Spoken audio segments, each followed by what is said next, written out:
you're a well-read guy. You like philosophies. What part of Prophet Muhammad wasn't attractive to you to become a Muslim? I don't know, marrying a little girl. It's kind of at the top of the list for me, you know. But it has to be at least 9 years old, though. Yes. Did you see that clip on the Daily Mail story? I know. I saw you reacted to it. Yeah. Can you pull up that story? Marry at 6, but you can't consummate till she's 9 because Muhammad.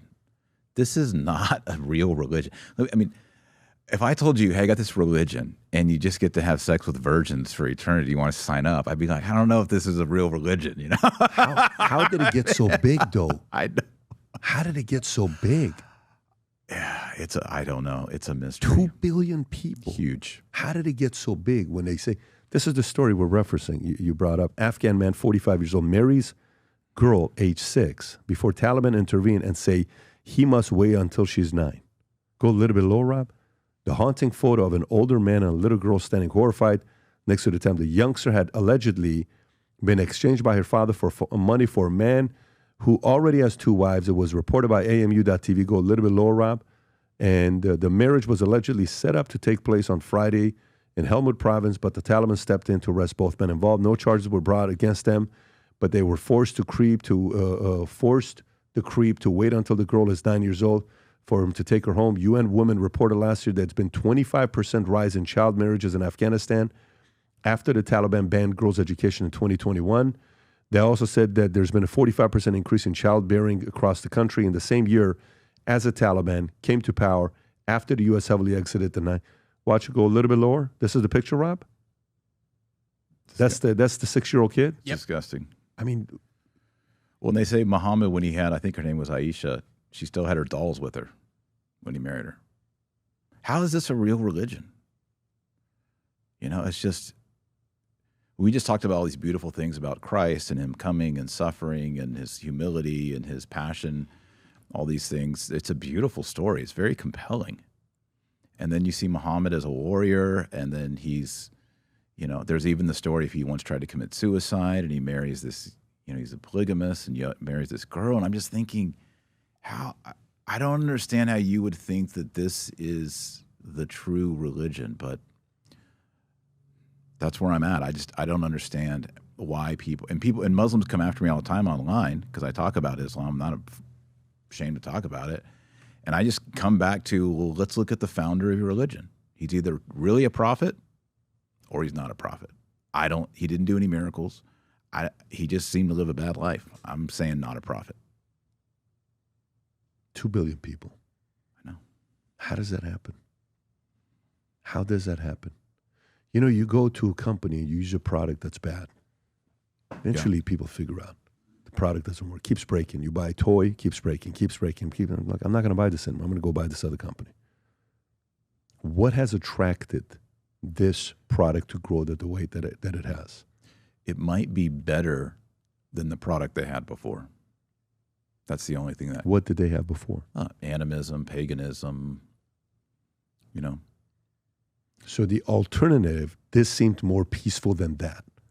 You think it's peaceful, that simple? Maybe just more true than, you know, worshiping an idol or an animistic ancient religion. And also Islam, when it comes to a region, does bring a certain societal stability.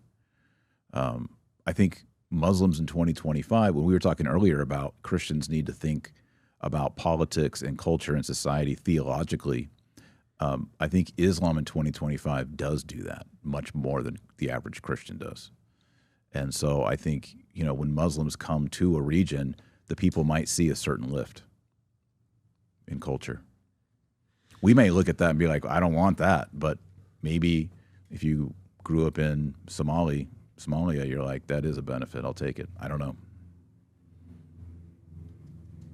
What do you think? Why do I think to 2 billion? Why do they still have strong sales 1,400 years later?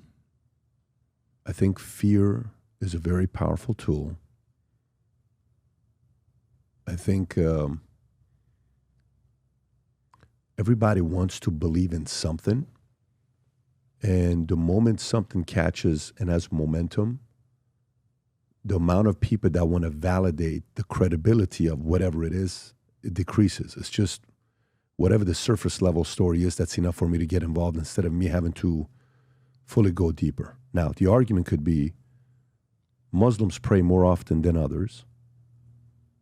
You know, the amount of times they pray, the level of discipline, how much tougher it is, you know. But then you go look at the Jesuits on how they were, the amount of universities in America that are Jesuits. Well, I mean, the list is massive. And if you go, there's a book I read many years ago called Jesuit Leadership, and how they used to, you were talking about earlier that for Stoicism, 30 days, go drink the worst wine and worst bread. And hey, is it that bad? Is it that bad? Jesuits were famous for doing a lot of that back in the days to kind of get you to be stronger. These are some of the Jesuit schools we have in America. Yeah. Boston College, College of the Holy Cross, Creighton, Fairfield, Fordham, Georgia, Gonzaga, Loyola Marymount. I mean, you got a list of them. Marquette. Yeah, you got a lot of them, right? St. Joseph. So, you know, and they're known for their level of discipline. That's the pride of, you know, how disciplined they are. I don't know.